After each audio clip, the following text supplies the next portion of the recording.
All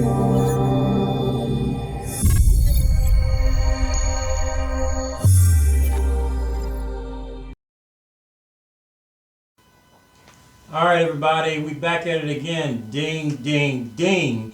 This is Troy Vaughn, also known as Trey Amazing, your favorite part-time stripper, part-time megachurch pastor, but full-time dating commentator. And we are here with another Ringside Presents Corner Confessions. And we are here with a very, very special lady, a very accomplished and successful mechanic known as Rob the Blonde Mechanic. All right, and so this is a very unique interview because we have someone here who is going to present a very, I think, very specific perspective on a very polarizing and oftentimes controversial topic, but she's going to put her flair on it, and I know she's going to do great. So, but before we dive in, I can give her an introduction, but it's not going to do her justice. Rob, please, very quickly, tell us who you are and the nature of your business. Okay, well, I am Robin Reno, better known as Rob the Blonde Mechanic. I am the owner of Georgia Automotive Solutions, which is a automotive service and repair shop. As some people say, a mechanic shop if you want to be technical, not going to be fancy. Even though it's absolutely fabulous when you come in here because I cater to women, but I also service men as well. Outside of that, being an entrepreneur, I'm a mom, newlywed wife, and yeah, some of everything, but that's it in a nutshell. Okay, congratulations on the new marriage. Thank you. So, you know, I'm pretty sure, and well, really quickly, how long have you been in business? How long have you been in business for yourself? Well, I started out mobile, so I did mobile for a year, and then I got the shop. I've been in shop. February actually makes a year, so my 1 year anniversary of being in the shop. So 2 years working for myself, but been in the industry for almost 18 years. Okay, and so, I mean, we gotta just dive right into it. Let's address the pink elephant in the room. You are a woman who is a mechanic. We really don't hear that often because, let's be real, when we're thinking about stereotypical gender roles and what people have been abiding by for decades upon decades upon decades, typically when you think of a mechanic and anybody who is capable of working on a car, you think about a man. Mm-hmm. So since you've been in business, have you had to encounter any barriers or obstacles, you know, that are, you know, related to this stereotype? You know, what is a woman doing working on a car? Isn't that a man's work? I mean, has this affected your business, or have you seen this play out? Well, not so much affect my business because it's different people are getting to know me and they know what they're getting before they even come to the shop. But in my career, definitely, you know, it's always when the customer comes in, it's always they're looking for the man. Or they'll go straight to the man, don't want to talk to me, or they'll tell me straight up they don't want a woman, you know, working on their car. I've definitely had my share of sexism, racism as well, because I'm also a black woman. We're in the South, so having to deal with that. And being in leadership, having to deal with men who don't want a woman, you know, telling them what to do and, you know, kind of over them, overseeing things. So I've definitely had to go through a lot of loops and hurdles and, you know, to get to this point. But as far as Rob the Blonde Mechanic, I don't experience that because you already know up front what I am, what you're getting. Okay. So from a business perspective, you know, within 18 years, you've seen not only racism but sexism, and, you know, people who feel like they don't want to entrust their automobile, you know, to a woman. And so we've seen that. I mean, you talk about how that plays out as far as your business. So when we're talking about relationships and dating, you know, people go into, you know, relationships and they have their own preconceived notions of this is what a man is supposed to do and this is what a woman is supposed to do. Even, you know, let's you're an entrepreneur, you have your own business, but even just in the small chasm of a relationship, if you are a woman, you know your way around a car, you know, how would this play out in a relationship with a man who may not be as familiar with a car, but you are? You know, do you think these type of stereotypes and gender roles, do you think they're affecting, you know, modern day relationships in 2022? It does to a point. It really depends on the individual because some men are, they can just be, insecure about the situation. Even though they're not knowledgeable of cars, that doesn't make them less of a man, but they feel in a certain kind of way because their, woman is doing, their hard, dirty work.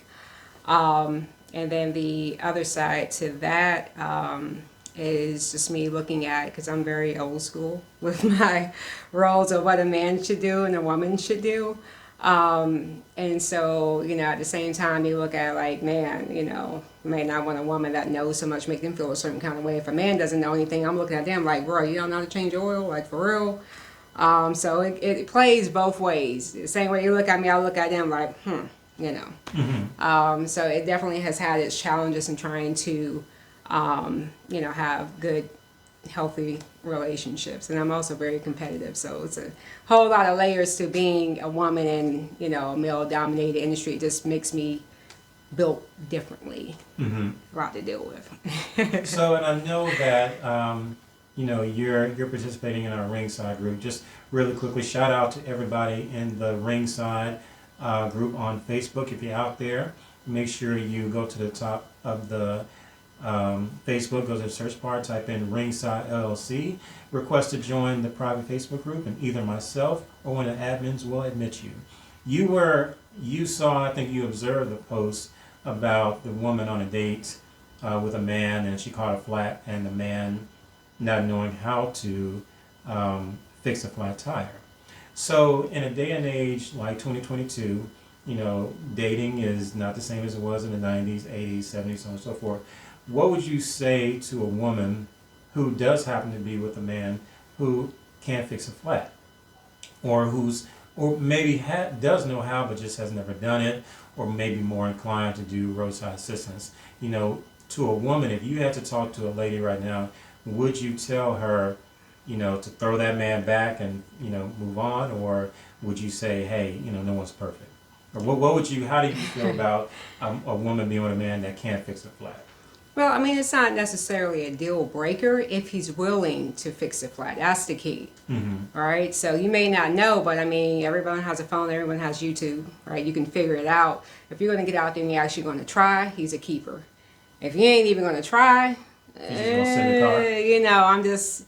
You may not be the one. He may not be the one. Definitely won't be the one for me because I say you're gonna get out there. You're gonna change your tire. You're gonna, make sure that we're safe and we're comfortable. These new age men, they like to call roadside, but I'm just like, man, how? For me, I look at it like you're a dude, and you call another dude to come out and change your tire. Yeah, it's just that doesn't sit right for me. But to each his own. But I'm just like, I have to look at my man's side. Like, man, you gonna call a whole another guy out here to change a tire? Like, your hand's that soft, you can't change a tire. So for me, that's a complete turn off. But if he's willing to learn and try, at least put forth some effort, okay. But I can't deal with the baby soft hands. They're too good. Don't want. Not my type of guy. Not my cup of tea. I'm gonna be looking for the roadside assistant, that brother that's getting out there, change that tire, looking all strong. I'm like, okay. Okay.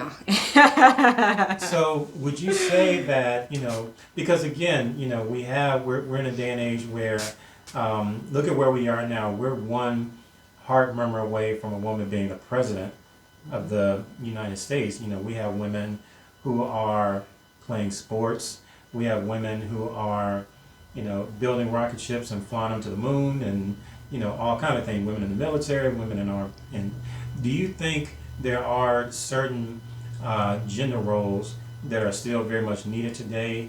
And obviously, do you think there are some gender roles that are, maybe outdated? Well, definitely, for sure. Some I would say that are necessary for me, like the chivalry of men, right? So yeah, you're gonna open my door, you're gonna pump my gas, and you're gonna take the trash out. Be the head of the house. If you are mature enough to be in that situation. Old school, the man is always ahead. Don't matter if he good with money, if he not, whatever issues, you just kind of roll with it. So I would say that's kind of outdated in the sense of I'm going to have my strengths, he's going to have his strengths, but at the end of the day, I want to take the cape off and let him, carry majority of the weight when it comes to the household, right? I don't want to be that man. So in that respect, then yeah, the roles for me are still pretty much the same. I enjoy cooking, cleaning, taking care of the house, like the caretaker. Even though I still like to work on cars and have my own business, I'm very old and traditional in that sense when it comes to relationships. So I think some things now can be more 50-50, but ultimately I'm still stuck in the old school. The man is the man. He's the king of the castle. Mm-hmm. Now, you said something interesting. You said something that is like a bombshell in most relationship dating forums. When you say 50-50, a lot of people feel like, when they hear 50-50, they think that the connotation is, oh, y'all just roommates. What do you say to that? Because I personally, I know what 50-50 means. You bring what you got, I bring what I got, we bring it together, split down the middle. For some reason, well, for some people, men and women, a lot of daters out there, they demonize the term 50-50 because they feel like, well, that goes against the man as the head or the man as the provider. They feel like if we're doing 50-50, we might as well be roommates. What would you say to the people who hold that belief? Okay. Well, when I say 50-50, it's not just necessarily with the finances, but just with the household and everything in general. Be that helpmate, right? So if you can cook, if you can clean, if you can, do different things. If you know how to do laundry, well, cut me a break sometimes, and you go ahead and do laundry. I can. So when it comes to just overall things with the household, 50-50. Now with the finances, the reality is that, especially in the black community, a lot of the women are making more than the men nowadays. Indeed. Right? So to go with that 50-50, he got to pay all the bills, or it's not realistic. And you got to look at every situation differently. Now, if he can, financially afford it, he's up there, then that's great. But I'm not going to put the burden on the guy that's going out and doing the best that he can and working as much as he can. And like, okay, well, you got to take care of everything. I'm just going to keep all my money to myself. That's not realistic. It's not fair. And I don't think those type of people will actually end up having a successful, healthy relationship, in my opinion. Mm-hmm. And so I like to I read like a lot of financial books, and I follow up Susie Orman and how she breaks down finances in the household, and you pay a percentage, I pay a percentage, so that way that we put our money together, you have money, I have money, we're all good. It's not necessarily you're going broke because you're the man, you got to take care of everything. So they definitely got to get out of that mindset. And that's a very pervasive mindset, especially in certain demographics. And like you said, in the South, you still, and you're right, you do have, the numbers do support the fact that you have more women, particularly more black women, who are higher educated, more advanced degrees, and now making just as much money as the men.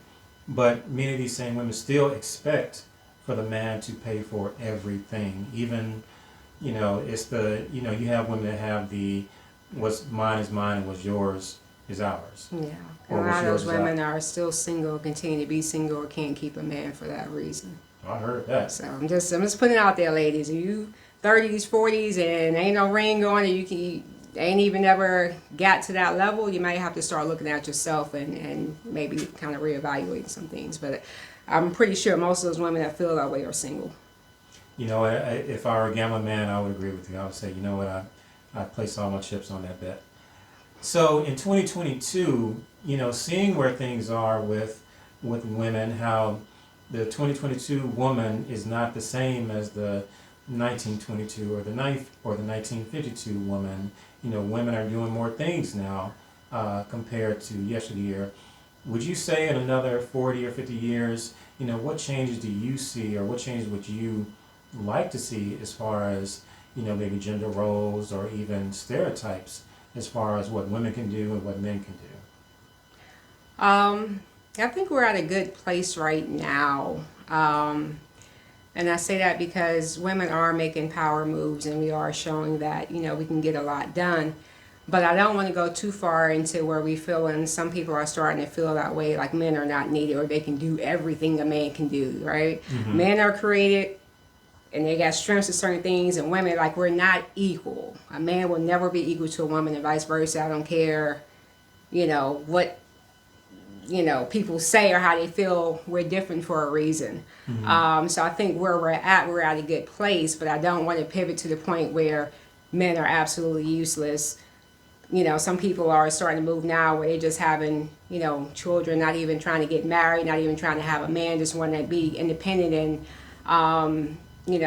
that's not, I think, a place where, we should be as a people. We're already starting to lose a lot of respect for men right now. So we're good. Women are making moves, but I understand men are still valued, needed, and we got to make sure we don't kind of tip the scale the other way until it's just like, I don't need no man. What is he here for? All right. So I don't want to go too much further as a society, but I think we're already good. Women are getting respect, and women are making money and making moves. So I think we're in a good place. Most definitely. I mean, women, I think they're, you can Google this. I think it was black women comprise the biggest group of fastest growing entrepreneurs. Making money, making moves, building empires, and certainly, in addition to getting money, they're creating wealth. And we're seeing more and more black women just breaking through that glass ceiling and doing things that, women of yesteryears couldn't even imagine. And it's becoming, I don't want it to be just a fad or a trend. I want it to be something that we see we can normalize this. Yeah. Being around men, you're gonna have those guys who can be intimidated. Like, there are a lot of men who would be intimidated, by women like yourself. Successful, you have your own business, you're making great money, without the help of a man. You're doing this on your own. For some men, that can be very challenging. That can be very intimidating. What would you say to a man? And there are, and trust me, the voices on social media are very loud, very vocal. There are, in fact, some men who, number one, they couldn't deal with a woman that makes more money, or a woman that has more education. Or in your case, there's some men who couldn't deal with a woman who knew more about cars than them. You know what I mean? They feel like, okay, how can I assert my masculinity, particularly over something like a car, if my woman knows more than I do? What would you say to these men and their fears and inadequacies, as it pertains to a woman who may have more than, or who may, quote unquote, bring more to the proverbial table than them? Well, I think they just have to look within themselves and get some, self-esteem, That's like a real personal problem where, you need to work on your confidence, regardless of, what the woman is. So either you that dude or you're not. And so it kind of shows, you have the alpha male and you got the one that's kind of like in the corner, in the background. You got to get some confidence, man. You got to grow up here, all right? You got to know, I'm that dude, regardless if I got $1 in my pocket or not, because a lot of times good guys are losing out because they just so, and it's the guys that ain't got no money, and the women are going crazy over it because they got that confidence about themselves. We're like, man, how he don't even have a job, and he got 8 baby mamas, all the women fighting over. Yeah, versus you just, okay, well, I'm not even going to ask her out because, she's probably going to say, come on, man, you got to, grow up and get some balls, be confident about it, get your swag on, Put it out there, dude. You got to. Grow some balls. You have to, and a lot of times, you'll probably get a yes if you ask, but a woman doesn't want a soft-ass man. Mm-hmm. If I want a soft-ass man, I would get a stud, I would get another woman. Right? Mm-hmm. I don't know the correct terms or whatever because I'm not gonna float your boat, but that ain't me. But you understand what I'm saying? I would get with another woman if that's what I want. I want a man to be the man, and he gonna come up in there and represent. But if you soft and shaky, you're gonna keep being single. I don't have any advice for you other than grow up here. I don't know what to tell you. Good luck though. I like that. I like how that's how we're gonna end this. But before we end this, really take this time. I want you to plug your business, tell people where they can find you. If someone needs their car service, if they want to find you on social media, where can they go? Okay, so on Facebook you can follow Rob the Blonde Mechanic. My business name is Georgia Auto Solutions. I'm located at 1581 Leicester Road. I'm in Conyers, right on top of Stonecrest, right off Sigmund Road, so I'm not that too far out if you're familiar with the Atlanta area. You can call me at 404-835-2647. I'm also on Instagram, georgia.autosolutions, georgia.auto.solutions. My website is gasanddrive.com, so you can check the website out. You can make your appointments. Full service, all vehicles. I try to say 2000 newer, so don't come with the old schools because I ain't trying to work on them. Sorry, I know we ride heavy in the Chevy, but I like to say they can't bring the old school Cadillac. They can't bring a you know, because it's so difficult to get parts, and I just don't want to hold on to a car forever trying to get parts and that kind. So that's why I stay away. Not that I can't, it's just time-wise, it's just too much to work on those vehicles. But if you have something 2000 and newer, we do everything from simple maintenance, tires, all the way up to complete engine replacements. So we do it all here. I have ASE certified technicians on deck. So come and check me out. All right, that's what I'm talking about. Robin, it has been awesome. Thank you so much for welcoming us in your business. This has been a great interview. Everybody out there, you will find the information. You can find her contact info in the description. Make sure you check her out. Visit her social media and her website. Come on up here in Conyers, get your car serviced, and yeah, this has been awesome. Thank you so much for having us. Thank you. It has definitely been an esteemed honor. Everybody out there, make sure you follow and subscribe to the channel. Find Ringside on Facebook, and we will catch y'all next time. We out.